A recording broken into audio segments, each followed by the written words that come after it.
ROG has been crushing it lately with one of the most expansive OLED monitor lineups on the market, and today I'll be checking out their newer edition, the XG27AQDPG, which boasts a 500Hz refresh rate, which is crazy. Now I'm a little bit more tight on my schedule with trying to get this out, so I won't be able to go as in-depth with the panel menu and some of the settings, but I will still cover everything else I normally do. With that being said, let's get into the specs. The ROG XG27AQDPG is a 27-inch 1440p 3rd Gen QD OLED with a 500Hz refresh rate at a 0.03 millisecond gray-to-gray response time.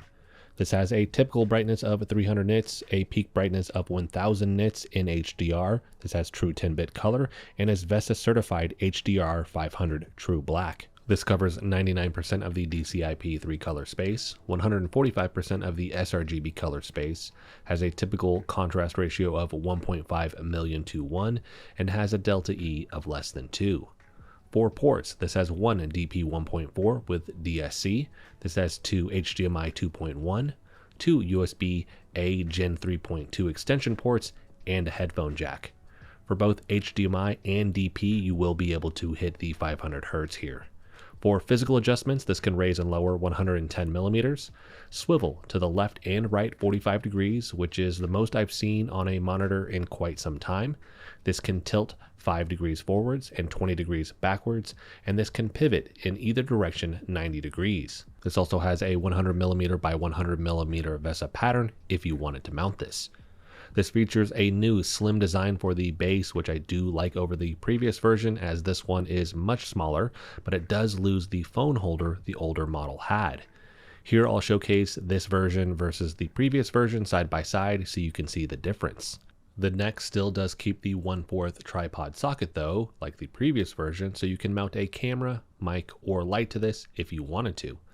Inside of the box you will get the monitor, base, neck, and the ROG pouch, which has your power cable, DP cable, USB extension cable, microfiber cloth, ROG stickers, quick start guide, and warranty card, which this comes with a 3-year warranty like all ASUS monitors, and this does cover burn-in.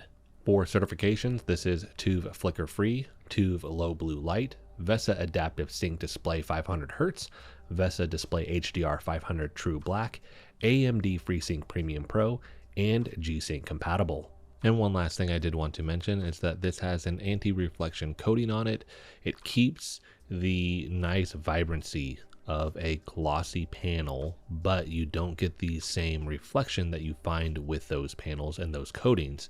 So here you can see some of the reflection. You see it more at certain angles, but other than that, it does a great job at just minimizing the reflection you may find that would show up on this if you were in a brighter room.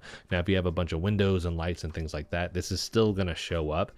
But if you're in a darker room, it doesn't have too many lights or windows or anything like that, this will do better in terms of the reflection compared to a very glossy panel. And to give an example of a very glossy panel, this is an ultra-wide OLED with a glossy panel from Gigabyte, and this looks like a mirror. And I noticed this when I was playing games. Even in a darker room, I would see my reflection. When it comes to this monitor, again, it greatly minimizes the reflection that you're going to see.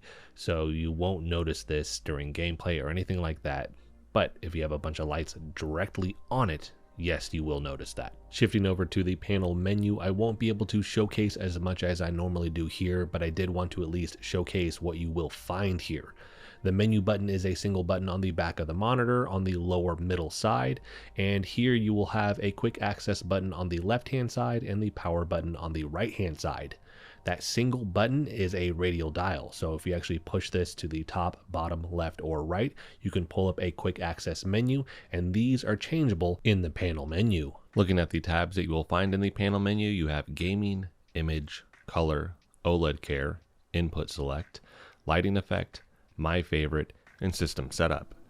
For the gaming tab, you have variable refresh rate, extreme low motion blur, game plus, game visual, shadow boost, and a QR code to get more information on the ASUS Display Widget Center. For the Game Plus here, you will find FPS counter, crosshair, sniper, timer, stopwatch, and display alignment.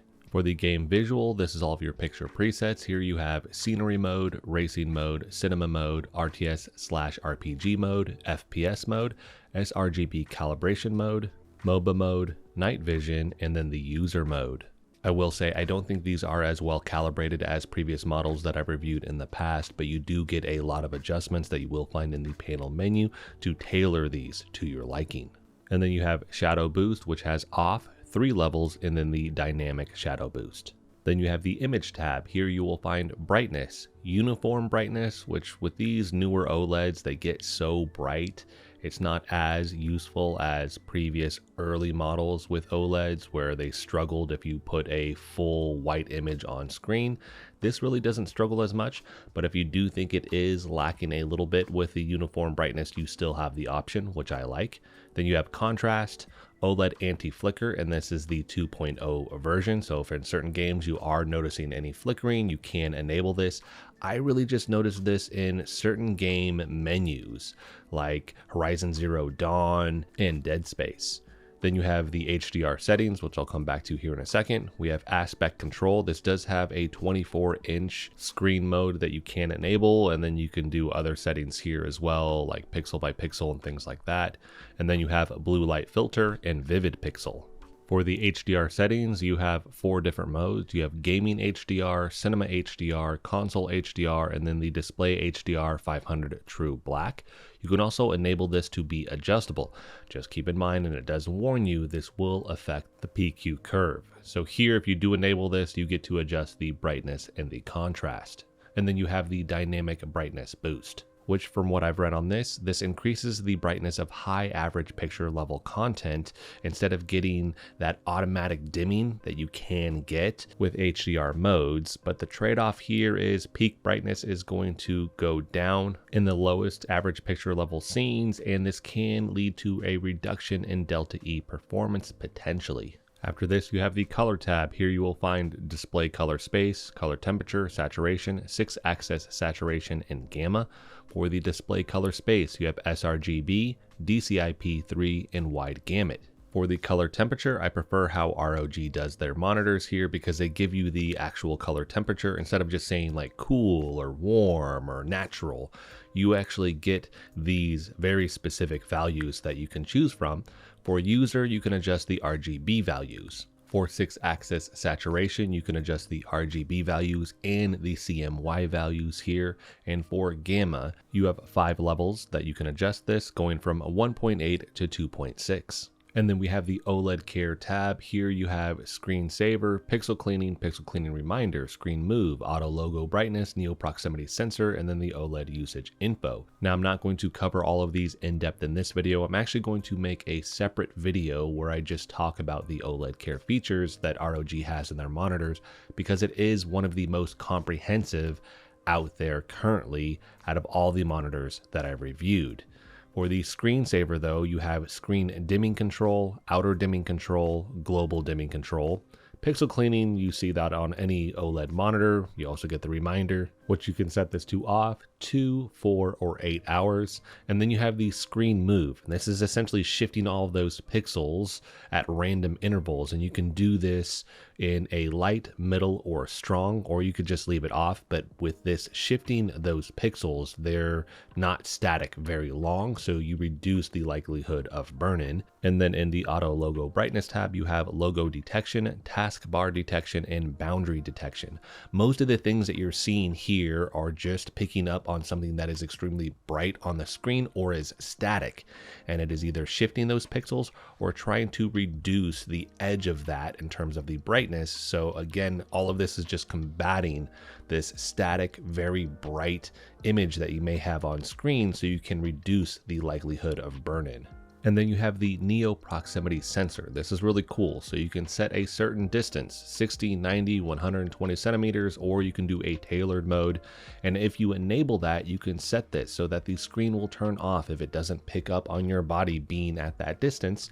And those intervals are 5, 10, or 15 minutes. So if you set it to 5 minutes, if you leave the screen and it doesn't see that you're in front of it, it will turn the screen off after 5 minutes. After this, you have the lighting effect tab. Here you will find Aura Sync and Aura RGB.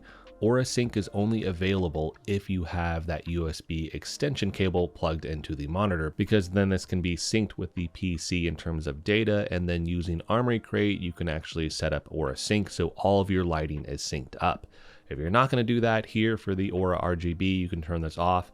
Then you have Rainbow, Color Cycle, then Static, Breathing, and Strobing has the option to adjust the RGB CMY colors. After this, you have the My Favorite tab. Here you have Shortcut and then Customize Setting. For the shortcut, this is where I was talking about earlier. For that radial dial, you can actually adjust the quick access options that you have there, as well as that left quick access button. Here you can change this to Game Plus, Game Visual, Brightness, Mute, Shadow Boost, Contrast, Input Select, HDR Setting, Blue Light Filter, Color Temperature, Volume, Pixel Cleaning, and then you have the 2 customized settings. After this, you have System Setup. Here you will find Language, Sound, USB Setup, Power Indicator, Power Key Lock, Power Setting, OSD Setup. Then you have the DisplayPort Stream, Display Stream Compression Support, ASUS Power Sync, Information, and All Reset. Because I'm on this picture right here, I'll just talk about these 2 points. One is you can choose to change DP from 1.4 to 1.2, and then for the Display Stream Compression, if you disable that, the max refresh rate that this can do is 240 Hertz. So keep that in mind. I'm going to come back around and just showcase the options that you have in terms of refresh rate with both DP and HDMI here in a minute. Going back up though, you have the USB setup, and for that you can have this so it will power or be on if the monitor is turned off, so you can charge certain items if you want to. And then for the power setting, you have performance mode and power saving mode. If you have this in the power saving mode, you're not going to get the same performance and the refresh rate and all these things. It won't be as bright, things like that. It is on that by default, by the way. So when you first get this, make sure you change this over to the performance mode so you get a much brighter screen, but you also get access to everything inside of the panel menu, because you will be locked out of a lot of this if this is in the power saving mode. Next, I want to showcase the different refresh rates that you have with this, with DSC on and then changing the resolutions, and then the DSC off. So at the very top, we have 1440p with DSC on. So here you're going to have the 500 Hertz, 240, 144, 120, and 60.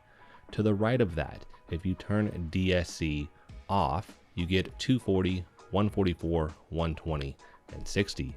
At the bottom here, we still have DSC on, and it's going to be 1080p and 720p. For those, you have 500 Hertz, 240, and 144 Hertz.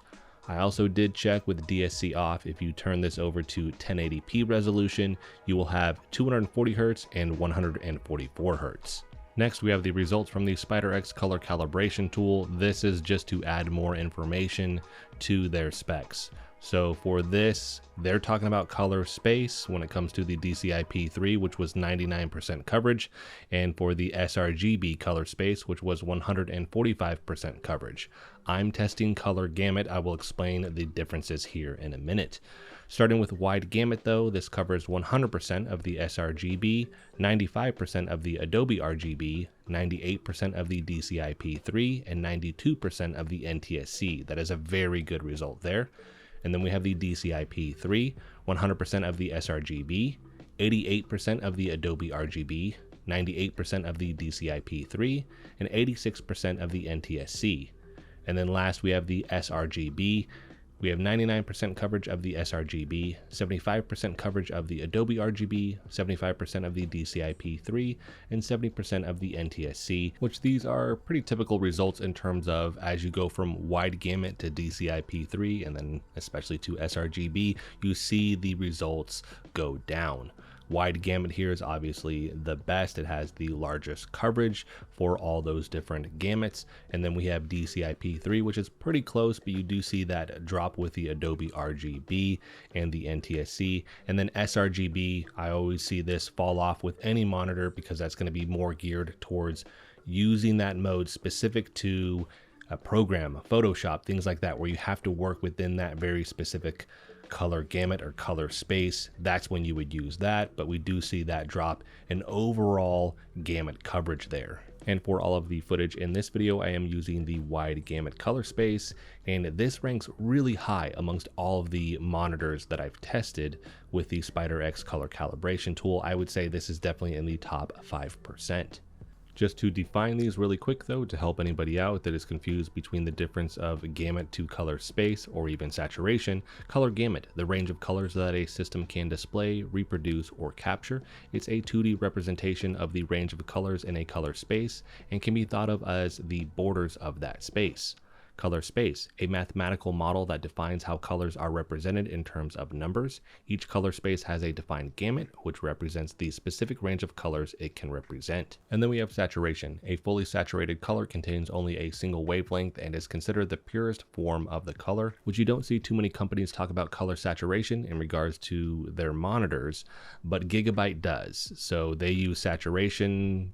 They're one of the few companies that does that, but every now and then you will see it. Typically though, it is going to be color gamut and color space. Next, we have the results from the on-screen response time testing tool. I'm just adding more information to the 0.03 millisecond gray-to-gray response time claim that they have here. I always say this in these videos, they're gonna have much better testing equipment than I have. I just wanna add some more information and another set of data points with this.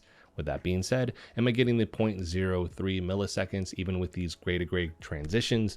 No, but I'm getting sub 1 millisecond. So the average complete time over here is 0.88. The 02550, so that is going to be the black to white to black transition, is 2.1. Again, they're talking about gray to gray. I'm talking about full transitions here. So this performs really well. It's an OLED. I expect it to be fast, and this delivers on that front. And this is all in regards to the perceived response time. When we shift over to the RGB overshoot, this would come up as inverse ghosting.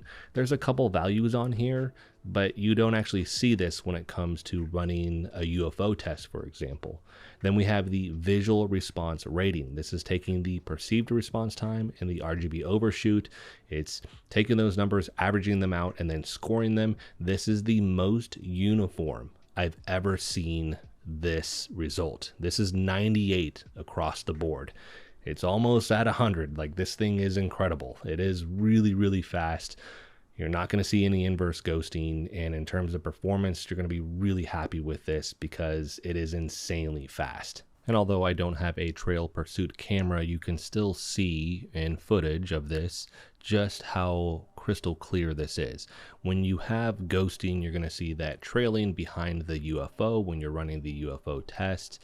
If you have a lot of inverse ghosting, which usually comes with overdrive modes on a monitor, you would see it actually start to flip where it starts to creep into the actual UFO and you'll see blue pop up. Typically with that, you don't see any of that here. But let's go ahead and look at a still image of this instead of this moving so you can just see how crystal clear this is. And with this, there's no obviously ghosting here, no inverse ghosting. This just looks like a plain image, and that's what you want in a monitor. If you had a lot of ghosting here, you would see basically artifacts of the UFO guy trailing behind him. If you had the inverse ghosting, it starts to bleed forward and then it changes the color to blue. If you had a lot of black smearing, you would see that pop up as well. But let's contrast this with a monitor that does have a lot of ghosting. So on the right hand side, you have a monitor that clearly has a lot of ghosting. When you look over here to the left with this OLED, there is no ghosting. No ghosting, black smearing, inverse ghosting. On this other one, as I would speed it up, I would start to see the inverse ghosting and then a lot of black smearing as well. But this is also a different panel type for this other monitor, and it just is known to have more ghosting, and OLEDs are not known to have really any ghosting for the most part. So here we have the ASUS Display Widget Center app. We're going to do a really quick overview on this. For the tabs, you have Game Visual, Game Plus, OLED Care. We have multi-screen, hotkey, app tweaker, system settings, and smart voice control. For the game visual, you have all of your picture presets. They have added in HDR, which is awesome. You don't get any adjustments with that, but you can change it to the various modes that it does have. Here, you're going to find with all of these, you do have the image and color that you can adjust. Certain settings don't apply because this is an OLED, so you can't adjust variable overdrive because it doesn't have that. It doesn't need it. It's an OLED. For the AI visual, this is something that you don't get with the in-panel menu. When I click on this, if there's anything that is up on screen that is going to fall within one of these suitable different presets, if I check this, it will then change the picture preset to that. So if I have a game up, this will change it over to the RTS/RPG picture preset. Or if I have a first-person shooter up, if we have scenery, suitable if I'm going to be looking at scenery images or anything like that. But if I check this off, then it will actually not do that picture preset automatically for me. So you can tweak this, change this up, but it is using AI to do that. You do not have to enable that. It also uses voice control with this. That's the smart voice control. So I can enable that or disable that, but I could even say, hey, change this over to this picture preset, and it will do that for me.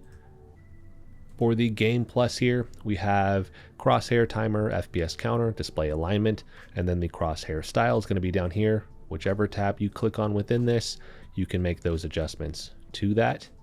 OLED care, all the settings that we're going to find in the in-panel menu, we can adjust those and turn those on or off here as well. You can also enable that uniform brightness.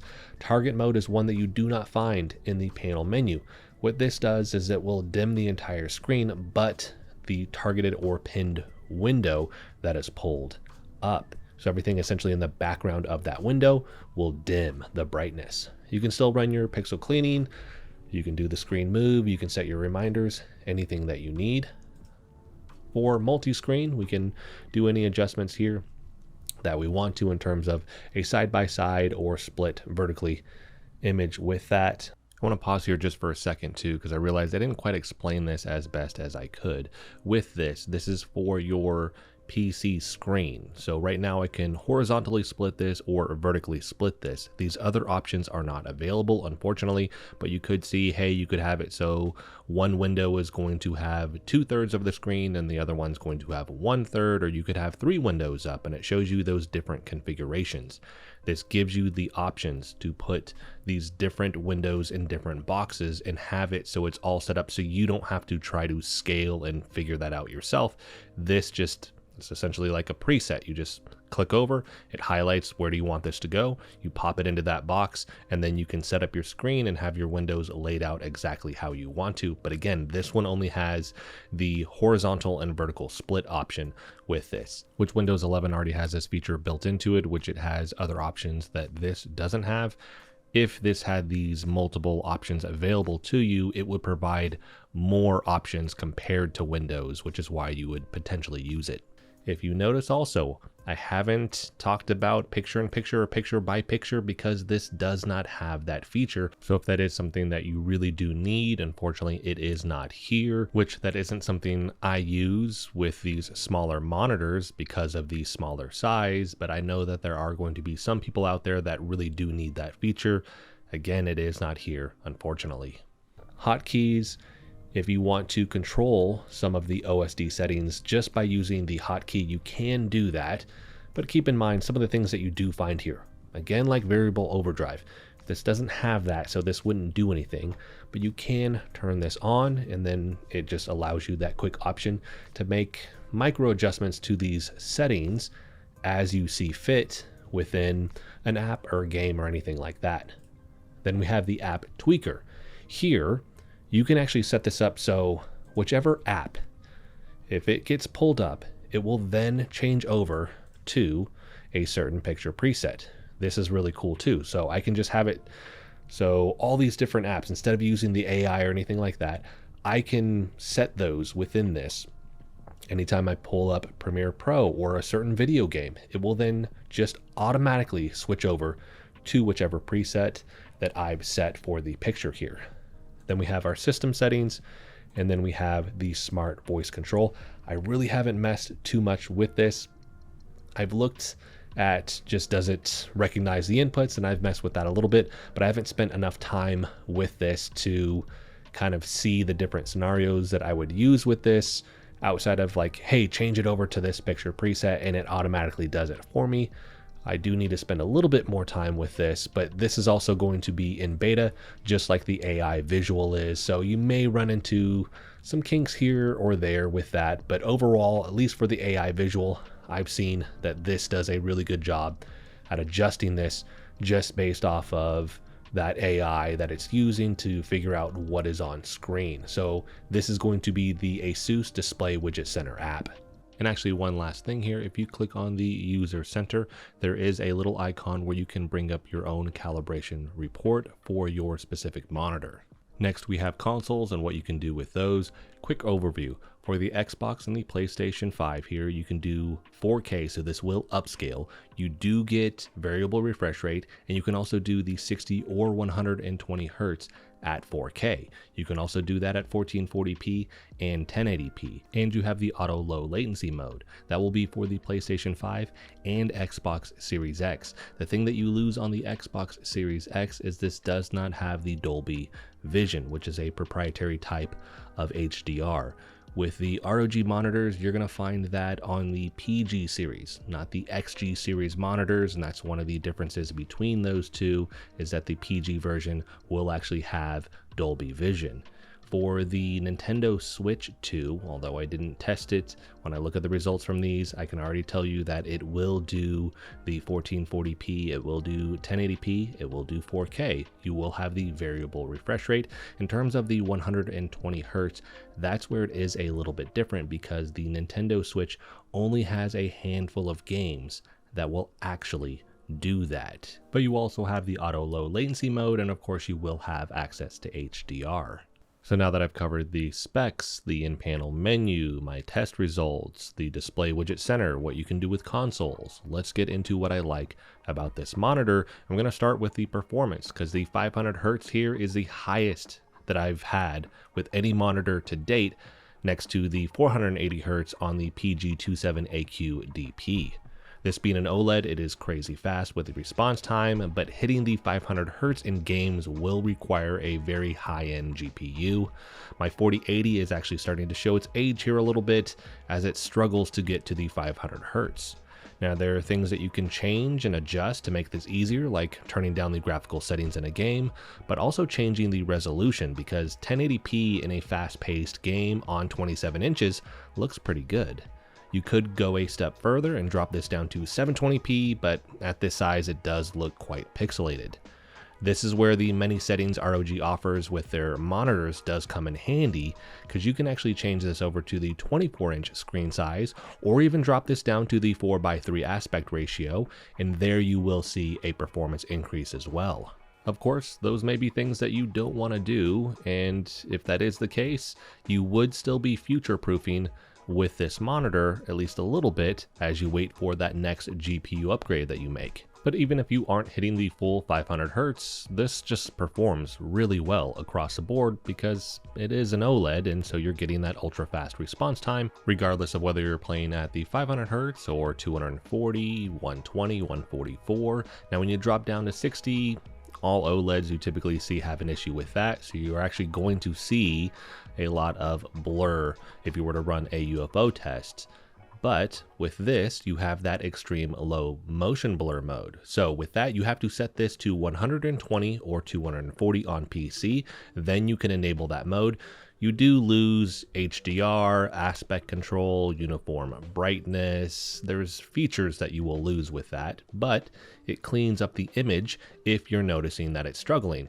This matters for consoles because with this, you can upscale to the 4K 120 Hertz. So because you have access to the 120 Hertz, both at 4K, but also at the 1440p and 1080p, you can use that extreme low motion blur mode there as well. So you're just going to get really good performance regardless of whether you're on console or PC, because you have these options that you find in the panel, like the extreme low motion blur mode, that make sure that you're having really good performance regardless of whether you're on a PC or a console, and you can't quite hit the 500 Hertz, but you can hit 120 or 240. So we have top-notch performance here, and then we pair that with the really good visuals because this is an OLED, so the colors are very vibrant and they pop off screen. Now, this being a 1440p monitor, in terms of the text and image quality, it is quite crisp. It's not going to best a 4K monitor at this same size, but it still looks really good. You pair that with the anti-reflection coating with this, and you're just going to get that visual pop with the colors that you get from a glossy coating without the massive amount of reflectiveness that those usually come with. I definitely hope that other OLEDs start using a similar coating because this looks really, really good. I mentioned this earlier, if you're in a room with a lot of windows and all this light shining at the screen, you're still going to see reflections with that. They will be reduced, but you would still see them. But for my office, I have one window. I do use obviously lights when I'm recording and things like that, and I don't have any issues with this. The image here though is vibrant with both SDR and HDR, and you get a ton of customization for the picture in the panel menu for both modes, which I think is a big draw towards ROG monitors because they have such a large range of settings to adjust that not all monitors offer. The ability to adjust HDR, for example, is great because you usually don't have that option on most monitors at all. And here you're getting 4 presets for HDR, where a lot of times you may only find 1 or 2 options. My favorite here is going to be the HDR True Black 500. It just offers the most immersive visual experience in my opinion. It just visually looks really, really good. But if I wanted to adjust these, I still have that option, which I think is one of the big draws towards an ROG monitor because they offer so many things that you can adjust with the monitor through the in-panel menu, which outside of HDR, you can still make all of the adjustments to the regular picture settings for SDR. And then one of my favorite things about ROG monitors is going to be their OLED Care features. And there's just a massive list of things. They keep adding things and refining all the stuff that is there.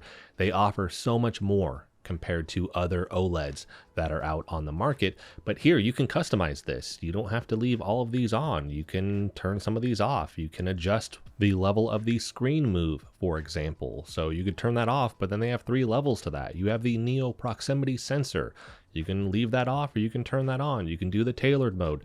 There's just all these features for OLED Care that again, you won't really see with most OLEDs that are out on the market. You'll see some of these settings or options. You won't find all of these typically. I think ROG just is leading the way when it comes to OLED Care features. They're packing in so much here. When you look at that Neo proximity sensor, just don't really see that on any other OLED monitors that are out there. Now, I've not reviewed every single OLED that's out on the market. I have reviewed a decent amount from different brands, and I think out of all of those, ROG has the best OLED Care features, hands down. Now, some other things that I really like about this monitor is the new redesign of the base plate. It's just much smaller than the previous version, but it also makes this seem more sleek and aesthetically more pleasing. I love the amount of mechanical adjustments that this has because you're essentially getting all of the options. If you didn't want to use that, you'd still get the ability to mount this on a monitor arm, but the big one here is the full pivot, and this has the largest amount of swivel that I've seen on a monitor in quite some time. We also have the molding on the back that previously has been really just with the PG series monitors. We're seeing these with some of the XG series monitors. Now, I really like this look aesthetically. It just, with the lighting and the visuals, and you have kind of that see-through portion of the molding, it just looks really cool. Now, a question I know that I'm going to get with this is how is the text clarity? Do we have text fringing with this? And to start with the text fringing first, I notice a little bit if I'm in Premiere Pro, the text is very small and I have to get my eyes very close. Then I will notice some. At my normal sitting distance, I don't notice anything. I literally have to get really close to the monitor to notice any type of text fringing. What I will notice more here is text pixelation, and that's because this is a 1440p monitor at 27 inches. It is not 4K, so this has more to do with the resolution being lower compared to 4K, because on my 4K 27-inch monitor that I have from ROG, I don't notice that at all. Here, I do notice it a little bit. The workaround there is increase the text size and potentially run ClearType to see if you can smooth out some of that pixelation. But if you're somebody that works in a lot of text-based apps and you're worried that this isn't going to be great for that, you'll be fine. Run ClearType, increase the text size a little bit. You're not going to have any issues with this. Next, we have the negatives, and I'm happy to report I don't have any, as this has top-notch performance, tons of customization, and all of the extras I like in my monitors. For the gray area stuff, though, I do have a couple of things. Some of these I wouldn't even expect for this model because the XG series typically don't come with these things, but I still would want to mention them. We don't have a KVM switch here. We don't have a USB-C port that we use for the KVM switch or as a display input. So those are typically something that you would find on a PG series monitor. Some XG series monitors have those things, but when you're looking at the type of performance or the panel type, you can see that, hey, the budget's really going towards that. We're not going to add in these extra things, and that would be the case here. This also doesn't have the picture-in-picture or picture-by-picture modes. I mentioned that earlier. I do find that a little bit odd, but that may have just been one of those things where they figure most people at this 27-inch size typically don't use those modes. Usually they're going towards a larger screen size like a 32-inch or an ultra-wide monitor. And last, in order to get the 500 Hz, you're going to need to use the display stream compression here.